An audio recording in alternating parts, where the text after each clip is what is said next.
Sure put.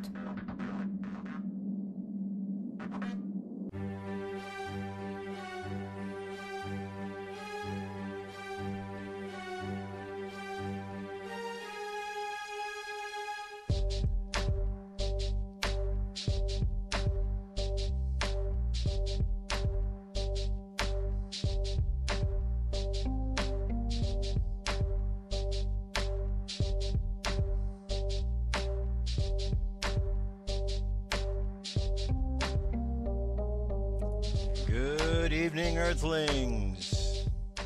Haha, fooled you. It's morning. Good morning, Earthlings. How you doing today? Welcome to First Contact Radio. It's Mercury retrograde, getting things started a little bit slowly here this morning. Nonetheless, here we are. Let's jump over to look at what we got going on for our cosmic weather. Now, our first stop usually is at spaceweather.com. However, you can see spaceweather.com is down at the moment. What does that mean? What does that mean? I don't know, but we're going to go to our alternate, which is the Space Weather Prediction Center at NOAA. And let's take a look at what we got going on over here. All right. They have a different type of rating, basically, or different type of setup, basically. Pretty much the same type of ratings.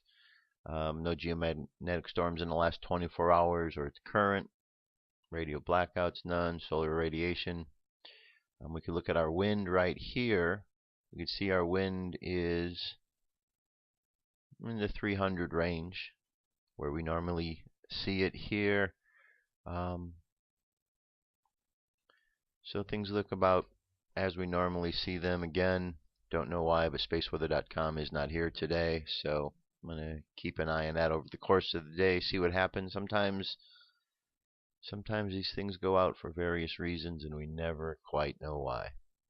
Okay, moving along from the space weather to our astrology for the month.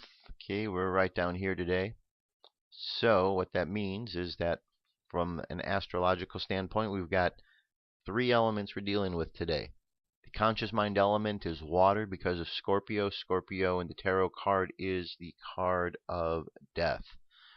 Water. This is all about transition.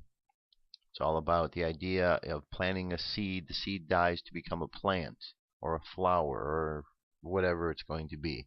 So the process of transition is one that always occurs. So during this time of Scorpio, the idea of water and emotions is that Scorpio is one of those planets that's way out there. So what's brought up from Scorpio, from the depths, are emotions and feelings we might not normally process on a regular basis because they're buried way down deep. That's where the idea of the darkness comes, because they're so far down away from the normal light. Doesn't mean their ideas are bad. It just means they're far enough out of the way of the shining light, so when they come up, they might be somewhat of a surprise, or there's really a need to deal with them because of the fact that they are coming up to the surface, and they are filled with so much darkness. They need to have light brought to them. So that's kind of the idea of what is going on with the Scorpio. And then underneath, we have our moon phase. You could see we got two signs going here. We got the Libra and we got the Virgo. Or excuse me, Libra and Scorpio. So Libra is an air sign. Scorpio is an water sign. So we're dealing with the elements of air and water, but because there's two signs, it's called the void of course, so they kind of cancel each other out, because you're kind of going from these ideas and the balancing of air into the water. You're not either one yet, so there's kind of this changing of the guard taking place unconsciously. But we are getting ready to go into the solar eclipse. We're going to have more information about that towards the end of the show, so stay tuned for that. That's where we are today, what we're dealing with. We move to our moon phase. We could see we're just a sliver left, 2%, and we'll be back down to the new moon tomorrow. On the Mayan Oracle, we are just about out of the wave spell here of the Earth. We're in the 12th position, or the 12th day. The 12th position, or the tone, or the kin, however you want to call it. It's the crystal tone. called the crystal tone of cooperation. It's kind of like the idea with the 12th tone. It's like the gathering of the council that meets just before the 13th position, which is the jump-off position. You leaving, going out in that adventure. So just beforehand, you have the gathering of everybody of, okay, what's going on? What are we going to do? How are we going to do it? So on and so forth. So that's today. So cooperation comes from that, the gathering and everyone putting their minds together. The phrase for today: I dedicate in order to beautify, universalizing art. I seal the store of elegance with the crystal tone of cooperation. I'm guided by the power of universal fire. And then today is a galactic activation portal day. Right down here. Okay, and we have a reflection of what's going on over here. Alright. One of these crazy where you see the energy comes out here and back around. Alright, and reflecting off of what's going on over here. So that's where we are in the Zolkin. And the Gregorian calendar today is, as I said, today is the 12th of the month, 12th of November. So we're moving right along. Okay, so 39 days, that's our number. 39 days away till December 21st. I see things going on. Pretty certain you see things going on. The world is dealing with a lot of different expansion of thoughts and ideas. You could see people dealing with issues that they maybe haven't dealt with in the past, and perhaps even thinking about things they haven't thought about in the past, which is a good thing. I see people around that have been closed-minded, opening up their mind just a little bit more. And a little bit more at this stage of the game is better than nothing at all, because that little bit more will lead to a little bit more. It's kind of like when you just open up the door just a little bit with that information to get in. It all wants to come in, and so a person just has to learn to deal with what they can handle. And as they handle more information comes in. So it's a good thing that people are questioning and things. Okay, so with the 2012 theme, talking about the different prophets who have left message behind. This is Edgar Cayce. Edgar Cayce, who's known as the Sleeping Prophet. This is really good information. If you don't know who he is, now is your opportunity to get to know who he is and what was his significance. So, here we go. Enjoy. Perhaps, but there is one man whose prophetic and predictive talents continue to baffle even the most hard-nosed skeptics. With his 8th grade education, he uncovered secrets of our past that no historians could have known. He predicted wars, diagnosed and cured illnesses, and saw cataclysmic changes to our planet that only scientists could have described. And he did it all in his sleep. A man named Edgar Cayce had the amazing ability to put himself in a trance and provide individuals with detailed information about virtually anything they asked about the present, the past, or the future. Edgar Cayce is probably the most profoundly important clairvoyant of all time. He was clearly the most gifted psychic of the 20th century. He predicted the Second World War, the deaths of presidents, the future of medicine, and diagnosed illnesses in his sleep. His psychic readings, 14,306 of them, are all archived and cataloged at the Association for Research and Enlightenment in Virginia Beach, Virginia. They remain the most massive collection of psychic material collected from a single source. Edgar Cayce didn't give 10, 20, 500 readings in his career. He gave 14,000. Think of a Las Vegas stage performer having to come up with a different routine twice a day, every day for 45 years. It's just not possible. Edgar Cayce gave readings about many, many different subjects. Nostradamus wasn't quite as eclectic. But like Nostradamus, Cayce was very sought after in his lifetime, and like his French counterpart, he also remained humble about his ability. Both of them were men who were deeply committed to a life of compassion and service to others. Both were very interested in health and healing. Nostradamus was a physician. Edgar Cayce was an intuitive diagnostic physician of sorts. Edgar Cayce and Nostradamus both started as healers, but later became more famous as prophets. Cayce was about to discover new, amazing abilities. His spine-chilling visions were about to turn him into the greatest prophet of the 20th century. Spectacular earth change predictions. Something that would be catastrophic, probably even beyond what we could imagine. Nostradamus to the Mayas. Prophets and prophetic traditions the world over warn of cataclysmic earth changes that will soon be upon us. The ancient Mayans had a sense that there would come a time, about in these times in which we're living now, that would include tremendous destruction. They speak about the day of the withered fruit and the great tempest, things that sound rather scary. The Hopi speak of trees dying and dramatic changes in the weather that will bring in the great day of purification. Nostradamus speaks of the dead rising from their grave. And Prophet Mother Shipton warns, "Storms shall rage and oceans roar, old worlds shall die and new be born." As for Cayce's predictions for the new millennium, they are as dire as all the other prophets before him. Edgar Cayce made some extraordinary and spectacular earth change predictions. Probably the biggest one was that the rotational axis of the earth would change. And that's something that would be catastrophic, probably even beyond what we could imagine if that took place literally. If the tilt axis of the earth shifted slightly, the entire mass of the earth would have to reconfigure itself. It would shift ocean basins, it would shift where valleys are, where mountains are. Some of Cayce's visions of that future were truly terrifying. He speaks of Japan going into the ocean, inundations for southeastern United States, perhaps in a very slow way, but a permanent kind of inundation. Cayce also warned the East Coast would not be spared. Portions of the now east coast of New York, or New York City itself, will in the main disappear. This will be another generation, though. Here, while the southern portions of Carolina, Georgia, these will disappear. This will be much sooner. He also suggests that Europe would change either geologically or climatologically in the twinkling of an eye. Cayce actually foresaw these as part of the shifting of the poles. He stated that the Great Lakes would flow down through the Mississippi Valley system and from there flow right into the Gulf.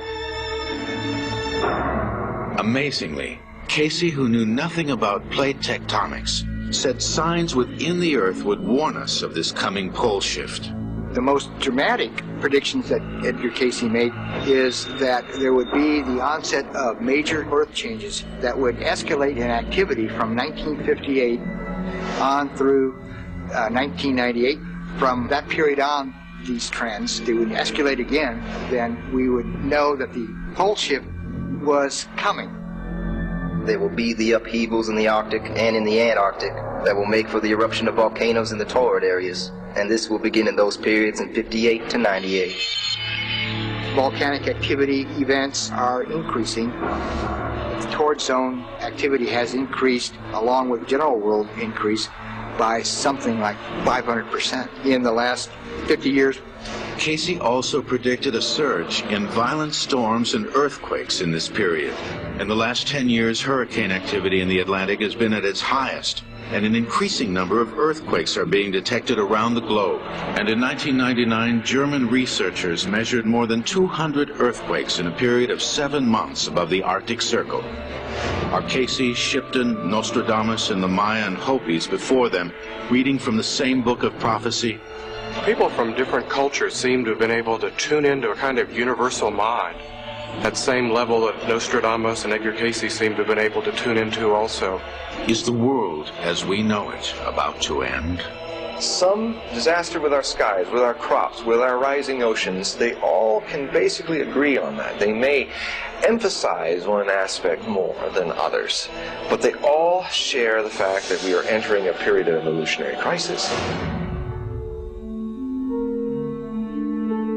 So many different prophetic traditions have talked about times of destruction, times of dire cataclysm, death, devastation. More than anything, those predictions are a wake-up call for all of us, as individuals, as a nation, as a world, to look at our relationship to the earth, to nature, and to our relationship with each other. As dire as his Earth prophecies appear, Cayce believed in living in the present. He also believed, like Nostradamus and other prophets before him, that we have a hand in how the future will unfold. Still, in 1939, just as Cayce had predicted, the Second World War broke out. And in 1941, as America became entangled in the conflict, more and more people wrote or came to him asking about the fate of loved ones who were fighting abroad. Edgar, in his own readings, was reminded to give not more than 2 a day, one in the morning and one in the afternoon, because each psychic reading was emotionally draining to a system. Well, Edgar Cayce could not say no to people. And that ultimately brought his downfall, because by the summer of 1944, he was giving 7 and 8 readings a day. In September of 1944, fatigued and depleted, Edgar Cayce suffered a stroke. He died on January 3rd, 1945 in Virginia Beach. He's buried in his hometown of Hopkinsville, Kentucky. Outside the cemetery, a bronze plaque stands as a testament to his work. But to many, he was more than just a great prophet. Relegating Edgar Cayce to the place of someone who simply predicted the future makes Edgar Cayce an event. And in my opinion, the material is so helpful, so valuable, that it's much more a source of information that helps people in the here and now. He isn't any one thing. That is, you can't stick him in a box and label it mystic. You can't stick him in a box and label him psychic. You can't stick him in a box and label him prophet. At the end of the day, Edgar Cayce's readings are not about whether he was right or wrong about Egyptian or Atlantean history, or whether there even was that kind of history. I think at the end of the day, what matters is that he helps us to better understand who we are and why we're here. Today, the Cayce materials continue to provide insights into most every subject under the sun. Whatever he did and however he did it, Cayce, like all the great seers before him, left behind a vision of what our future could be. Whether that future unfolds remains to be seen.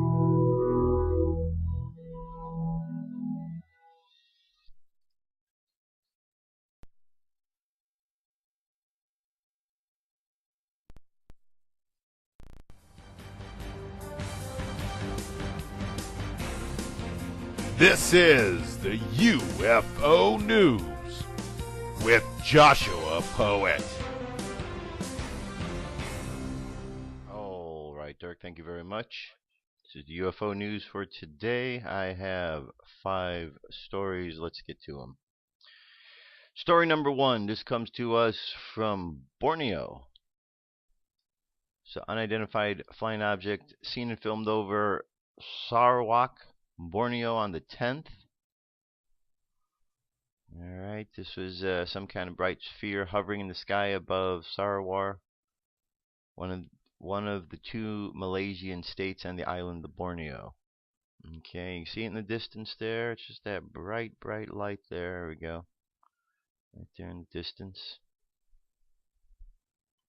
So we've certainly seen this as one of these orb types. Well, it is an orb. Not an orb type, it is an orb. But we've definitely seen these types. They come in various, seems to be 3 different types of shapes. The round orbs, the more traditional saucer look, and then the long cylindrical spheres, or cylindrical ones, not spheres. Alright, moving from Borneo, we go over to Melbourne, Australia, and we have a group of sightings there. We always get good sightings out of Melbourne. This was multiple object flying across the sky on the 11th. And this was approximately 11:25 a.m. Alright, this is a longer video. Well, only 2.5 minutes. Okay. Let's see here. Alright, let's find our ship here.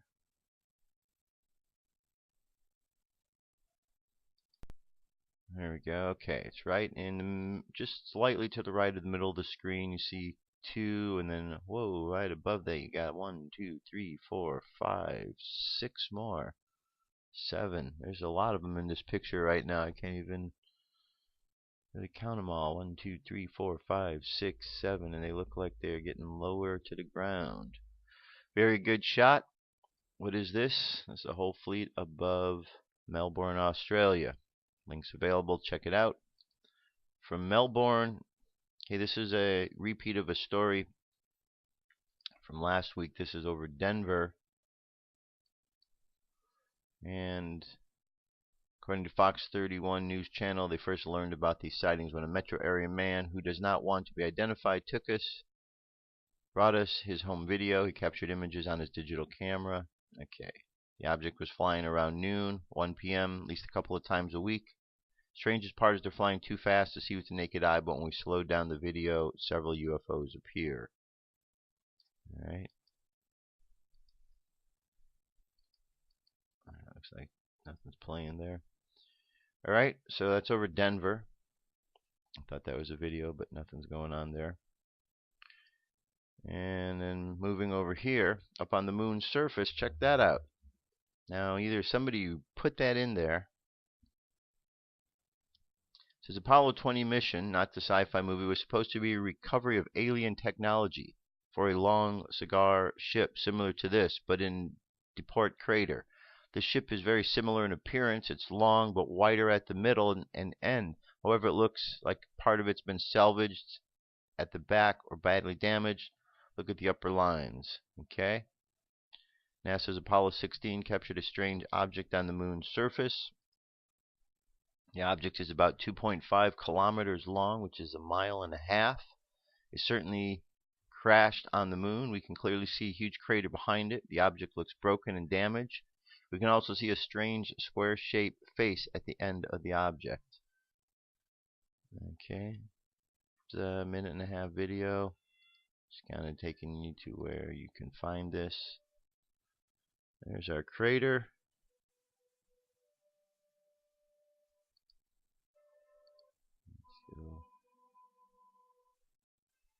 And object in question.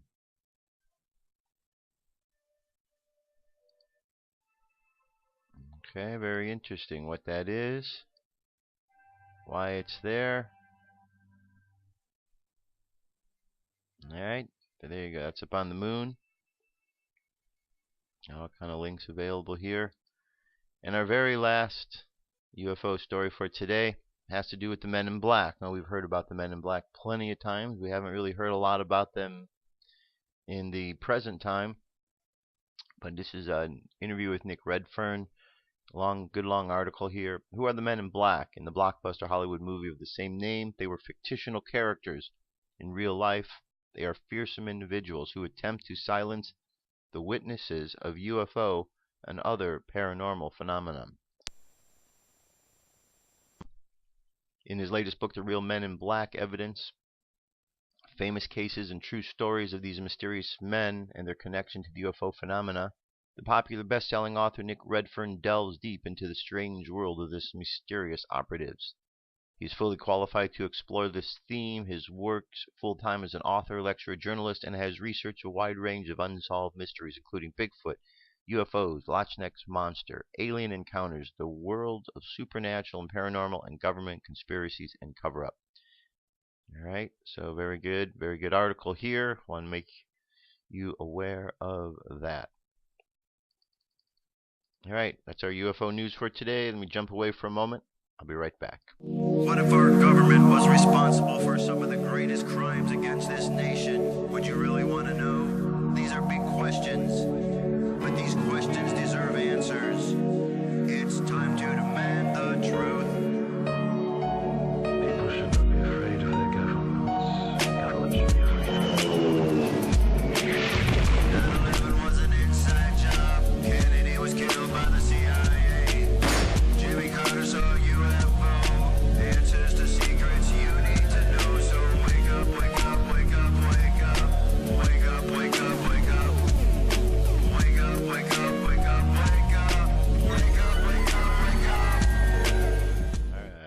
up, wake up, wake up. Okay, continuing on. So this next piece here, this is Dr. Ron Paul, and he's talking about secession. States seceding from the Union. Now, this is a topic that has come up over the course of the years. You can read about it at the various websites out there. Let's listen to what Dr. Paul has to say in this regard.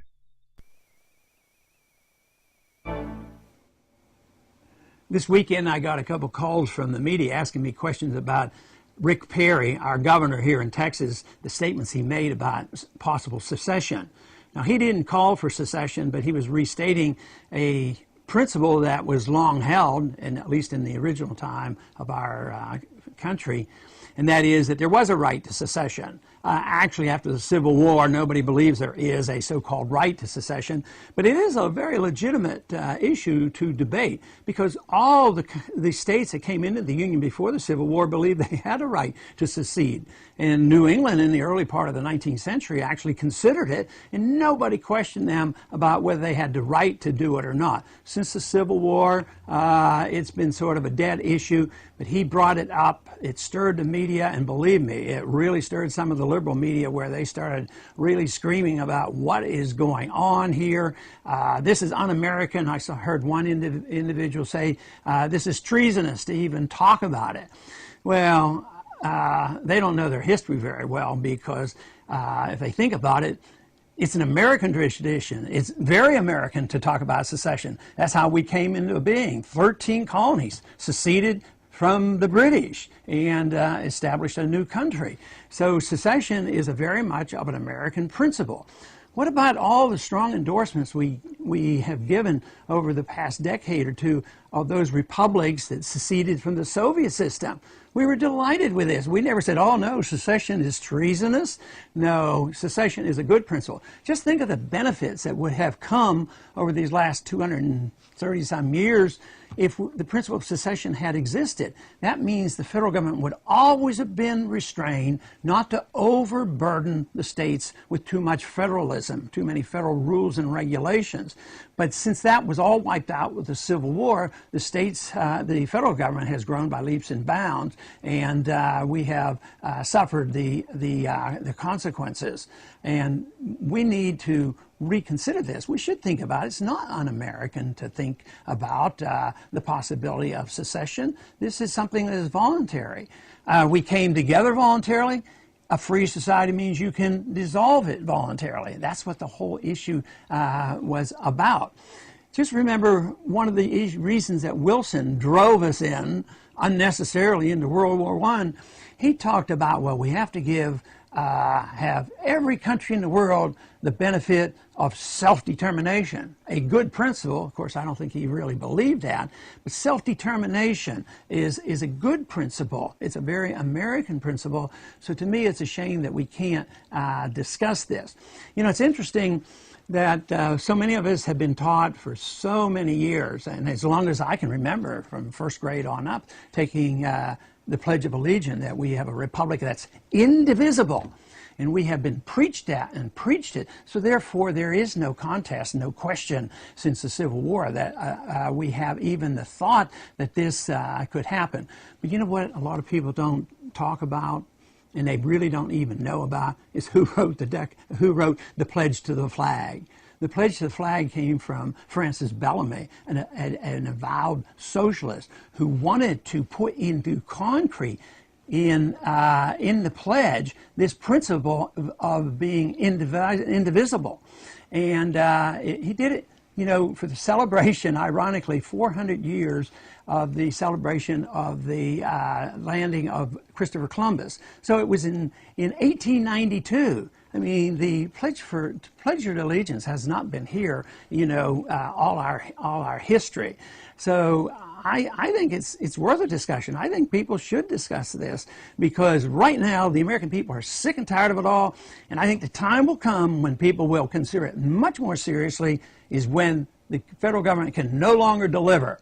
That time will come when the dollar collapses. No matter what they do and how many promises they have and how many bailouts they have, they can't do it if the money doesn't work. So then the independence of the states will come back, and it doesn't mean that you'll be un-American to even contemplate what might have to be done once the dollar crashes. Okay, so the question, why did I play that piece about secession? It's because I want you to look at this. This is at the White House website. You can go to the We the People, and you can see here that we have all of these petitions that are up here. Someone has put them up for each of these individual states to secede from the Union.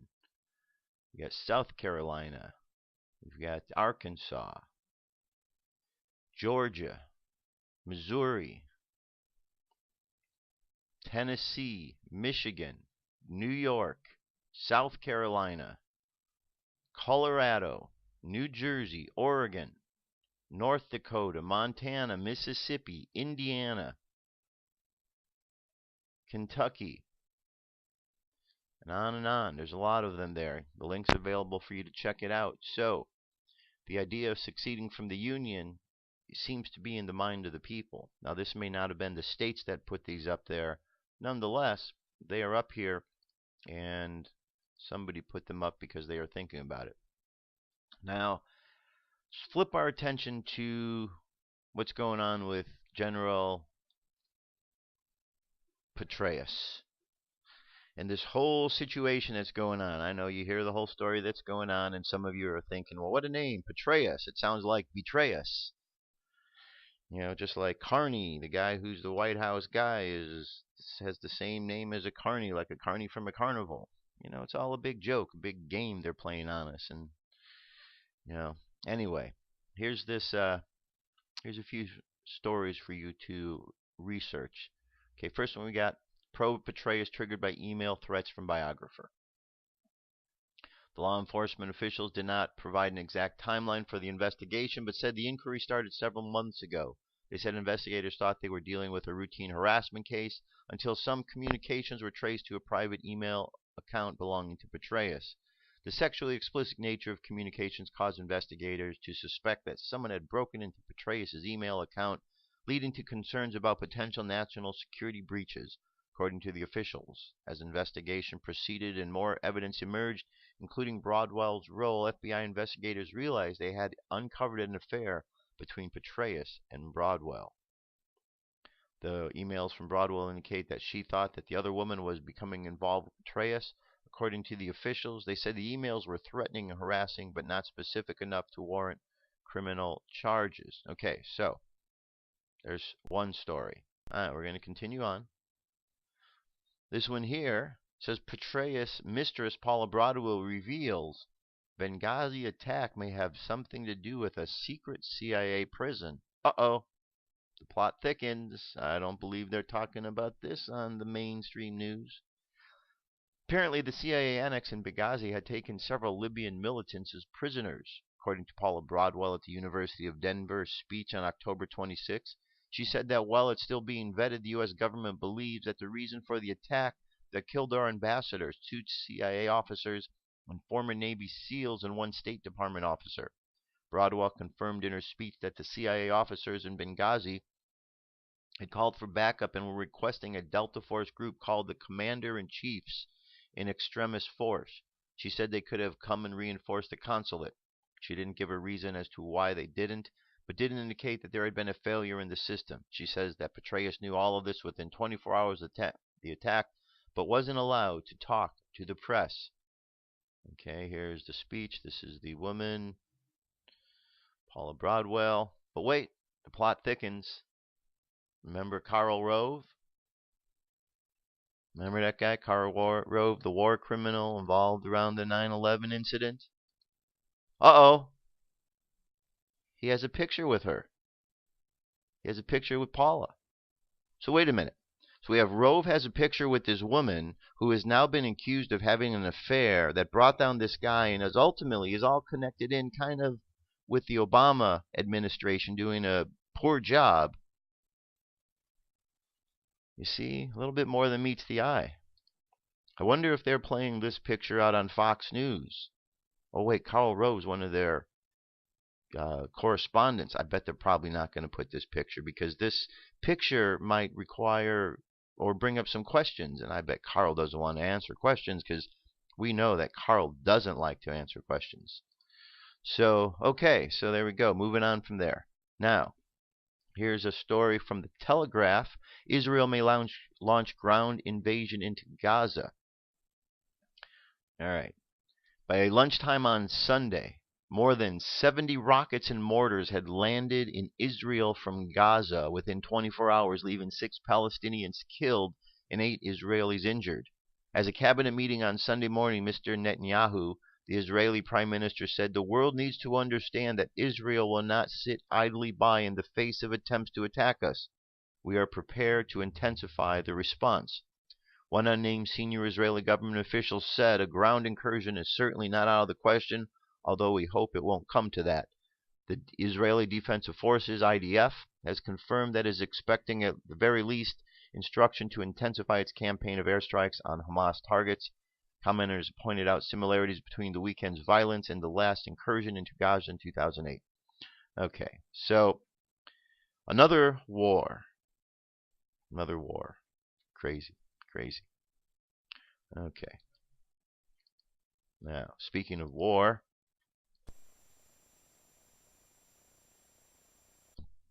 American people have something they need to really look out for.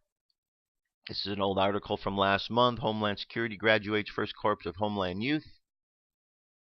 And then here's another story here. Another older story as well. Comes back from April to remind you. Department of Homeland Security buying up enough ammo to wage 7-year war against the American people. So Homeland Security has ammo. And now they have a corps. So ammo, a corps. Ammo, a corps. Who do you think will use these weapons and all of these bullets? Got the bullets. We got the corps.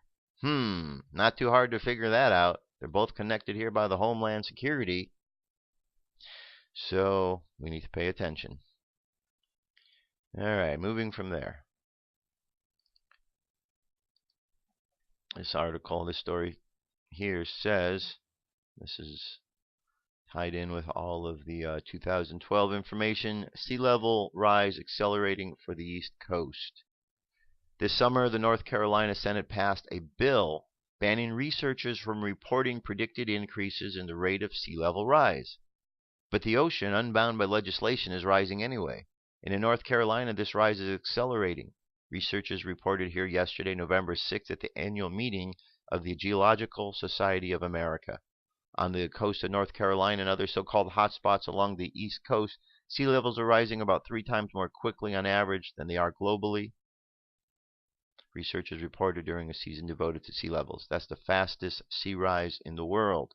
Question is, why would the North Carolina Senate pass a bill to ban researchers from reporting increases in the rate of sea rise? Why do you think that would be? Now, is this something that's a cover-up of some sort? Or do you think that in North Carolina there is just somebody working in the office there who just didn't think for some reason that this was very important? I don't know. But we live in a world where people have been divided from their common sense. So it seems like it's important to pay attention to the rising levels of the ocean, especially when you live so close to the beach. So don't understand quite why they would. Okay, here's what's coming up now. This is coming up tomorrow. This is very, very cool. So check it out. People from around the world are converging on the coast of northern Australia. The attraction isn't the Great Barrier Reef just offshore or the surrounding rainforest full of life and exotic plants. They're going to see a total eclipse of the sun. On the morning of the 14th, about an hour after sunrise, the moon will pass directly in front of the sun. Residents and visitors of the city of Cairns, also known as the Gateway of the Great Barrier Reef, will enjoy an early morning eclipse lasting 2 minutes with the sun only 14 degrees above the eastern horizon. NASA eclipse expert Fred Ispenak has a rating scheme for natural wonders. On a scale of 1 to 10, he says total eclipses are 1 million.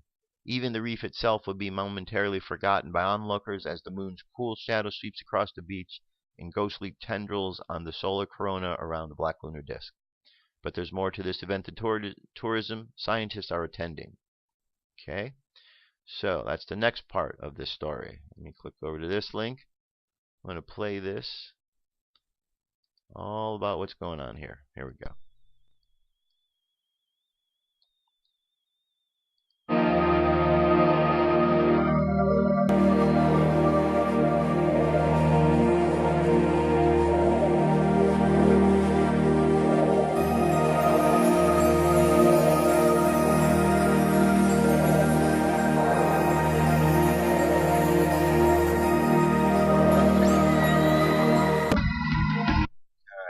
Here from this video, all kind of information about where you can see the eclipse, where it's going to be, what's going to be happening. Pretty good detailed video. A lot of good information here. So remember, with a new moon and an eclipse, that's always an intensification of energy. So it's not just an event of insignificance, but an event of significance, because all of these energies are affecting us down here. We have chakras that take in energy. We have DNA that swaps energy. We're going through all kind of great changes here. Okay? So I'm not going to play the rest of this video. It's got 4 minutes, in length, but you get the idea. So we got the solar eclipse coming up. All right. Alright, last Friday I played a piece about 2012 and changes, and this is from Metaphysical Sciences, and I thought it was really good, positive information. There's a whole series that this woman Christine has over here, so I'm going to start and I'm going to play several of these, one at a time of course. So today here's the first one. She talks about self-esteem, self-worth, self-help, so on. I think you're going to like this. Here we go. Whoever told you such an absurd thing? And why did you buy it? What are you, crazy? There's no such thing as being worthless. How can the one self be worthless? Throw that out right now. Don't buy this unworthy thing anymore. That's something someone said to you a long time ago, or you said to yourself. It's a lie. The one self cannot be worthless, cannot be unworthy of itself. It's just absurd. So relax. You are worthy. You have great worth. You're the center of the universe. You are God looking out from your particular perspective. So what can be unworthy of that? That's a beautiful position to be in. Flawed human condition doesn't matter. Everyone is the center of the universe. As I explained in another video, everyone is looking out, God's eyes are looking out through every single being, every single atom, molecule, tachyon. Every single one of them is the center of the universe.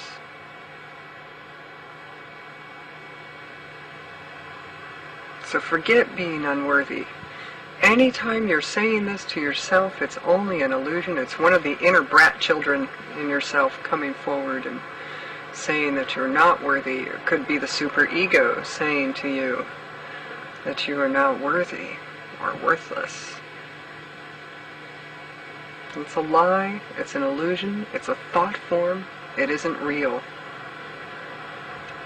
Stop believing in things that aren't real. Stop believing the voices in your head. If you could only see yourself the way that God's self sees you, you would never utter the words, "I'm not worthy, I'm worthless."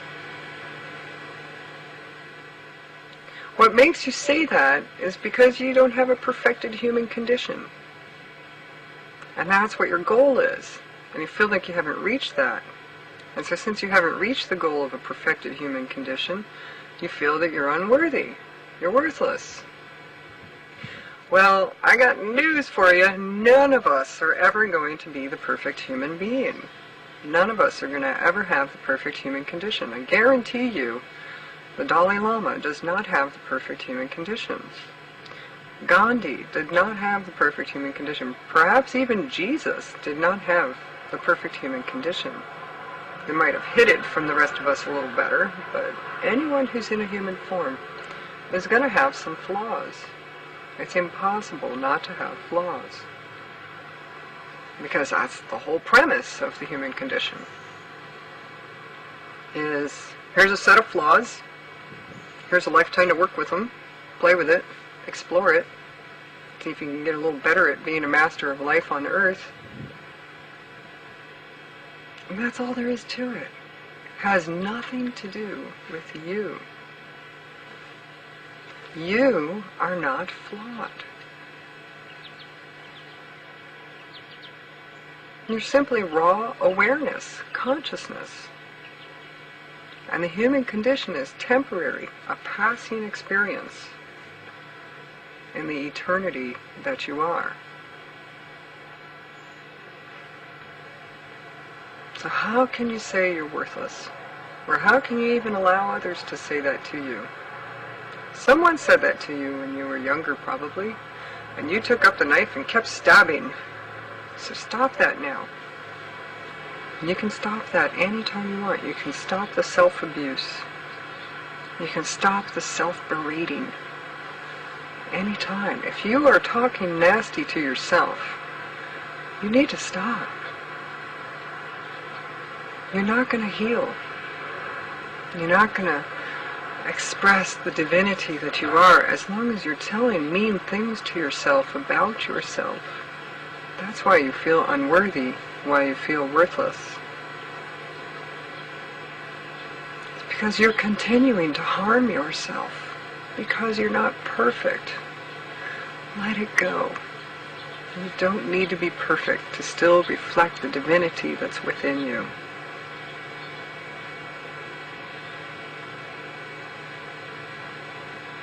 Let me say it to you. You are very worthy. You are very worthwhile. And you are a gem in the consciousness of God.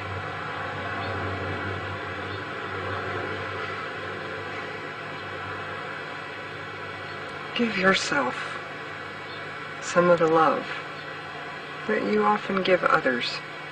Give it to yourself. Recognize who you are.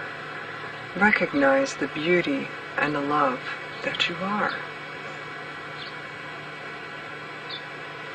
And don't say anything mean to yourself anymore. Stop that.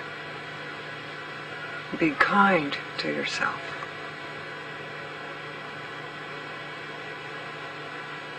The kindness that you wish would come from others, do this for yourself first.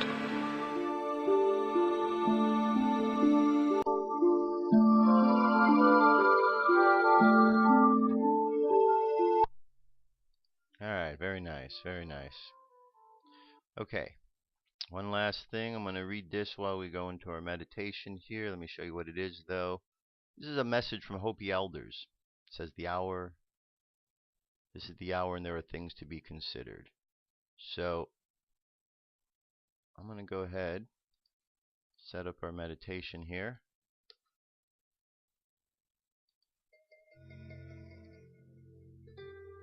Alright. So, close your eyes and just contemplate what is being said here. You have been telling people that this is the 11th hour. Now you must go back and tell people that this is the hour.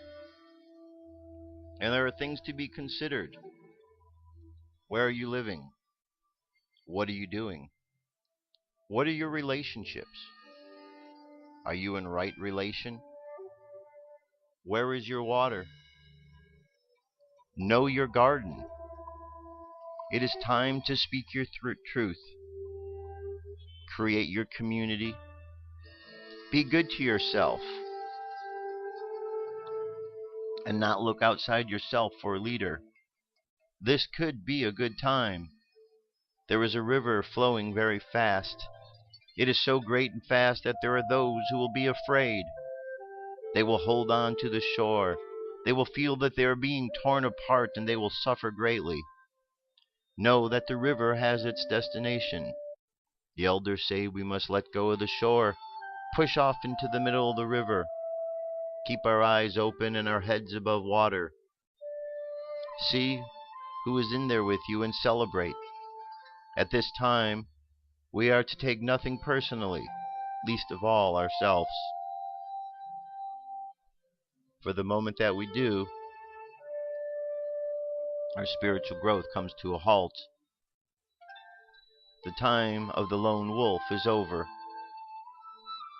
Gather yourselves. Banish the word struggle from your attitude and your vocabulary. All that we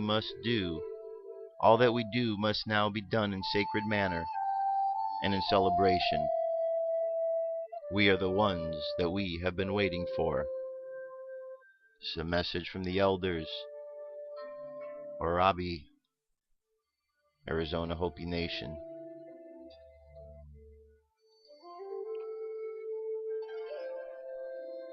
Now, let's imagine that there is a river.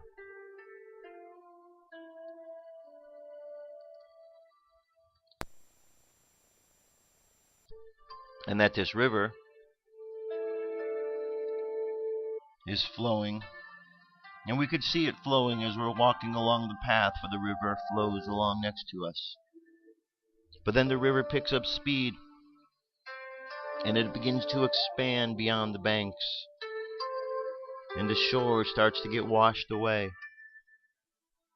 and the people on the shore start to get pulled into the river. And at first there is the tendency to grab a hold, but then a voice inside says, no, let go. And you let go.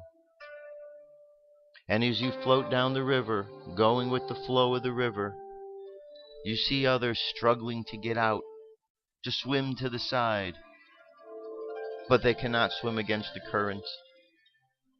And you just keep going with it. And it appears as if it's going to go over a waterfall. And you get nervous, but something inside says, just let go. And you do. And you go over the waterfall and find out that it's not really a waterfall, but just a little drop off. Only a few short feet. And the water drops off. And all of this water goes to a pool. A nice area with a beach around it. And as you are completely letting go, the water takes you all the way to the beach, and there you sit on new land, and all is well, and you realize that letting go got you to where you are now. And as you look up the path, up the river, you see all those that were holding on didn't quite make it so easily. And you realize the secret in life is to let go. To let go of what we think we know. To let go, to let God. For if anyone out there thinks that we can get in the way of this rushing energy, the changing of the planet, let me tell you, you cannot stop that. But you can participate in its process of change. That is the purpose. So imagine all of our chakras are activated from the bottom of the spine up. Red, orange, yellow, green, blue, violet, indigo. Imagine your entire body being filled with light. Send out love from the heart chakra all around the planet to each and every individual, down into the earth, up into the cosmos. And let's just think good thoughts for everybody today. People on the East Coast, people overseas, people around the world going through challenges. Let's send good vibes their way. And good vibes to everybody. Because eventually we're all going to have to face the challenges of the world. And our inner strength and conviction will help get us through. So let's think a good thought now for everybody in the world, and as we do, we'll bring our energy and attention back to the present moment on the count of 3. 3 coming back filled with confidence. 2 coming back filled with faith, and 1 coming back to the present moment, happy, healthy, and whole. Happy, healthy, and whole. There you have it. That's the end of our show, our prayer meditation for today. Thanks for being here. We're only 39 days away, so keep paying attention. These could be really awesome 39 days. There's certainly going to be challenges, so we need to pay attention so that we can make it past all the challenges thrown our way. It's all going to be good. We just have to keep paying attention. That's it. I'll be back tomorrow with more news information. You have a great day. I'll talk to you soon. Peace. I'm out of here.